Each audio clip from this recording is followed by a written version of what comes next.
देशाचा आज अर्थसंकल्प सादर झालेला आहे। आपल्यासोबत अमरावतीचे व्यापारी आणि बिल्डर आपण त्यांना जाणून घेऊया।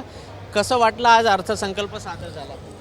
छान वाटलं। आजच्या अर्थसंकल्पात सर्वात महत्त्वाची गोष्ट ही जाणवली की पहिल्यांदा अर्थसंकल्पात टियर 2 आणि टियर 3 साठी काहीतरी बोललं गेलं आहे।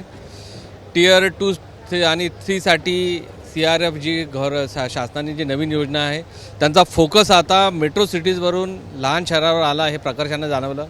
तसंच एक महत्त्वाची घोषणा अर्थसंकल्पात ही जाणवली की जी तीर्थक्षेत्र आहेत त्या तीर्थक्षेत्रांना सरकार तीर्थ पर्यटन या नावाखाली मोठी सुधारणा करणार आहेत।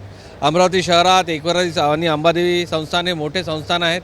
मला खात्री आहे की केंद्र सरकार अमरावती शहराचा विकास तीर्थक्षेत्र विकास आराखडी जो फंड आहे त्याच्यात अमरावती शहराचं नाव इन्क्लूड करून अमरावती शहराचा नक्की विकास करेन ही माझ्या आजच्या या अर्थसंकल्पातली टेकअवे वाटते।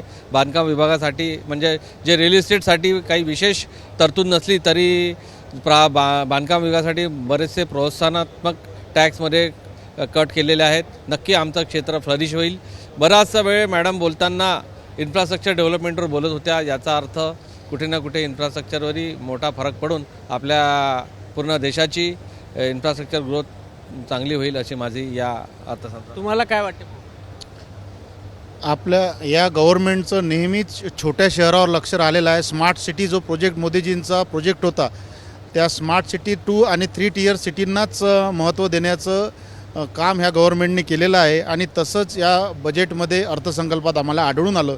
त्याबद्दल आम्ही गव्हर्नमेंटचं खूप खूप आभारी आहे। तुम्हाला काय वाटतं?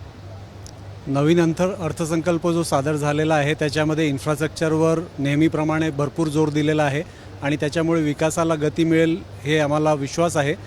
पण त्याच्यासोबतच हाऊसिंग हा सेक्टर जो आहे याला अफोर्डेबल करण्यासाठी काही आणखी स्टेप्स शासनाने घ्यावेत अशी आमची शासनाला विनंती आहे। तुम्हाला काय वाटतं?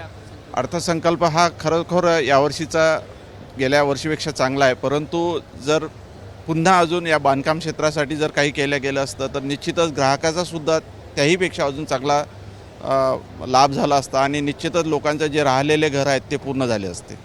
हे होते अमरावतीचे व्यापारी आणि बिल्डर्स ज्यांनी संमिश्र प्रतिक्रिया अर्थसंकल्पावर दिलेली। कॅमेरामॅन अमोल देशमुखचा प्रणय निर्माण, ABP माझा, अमरावती।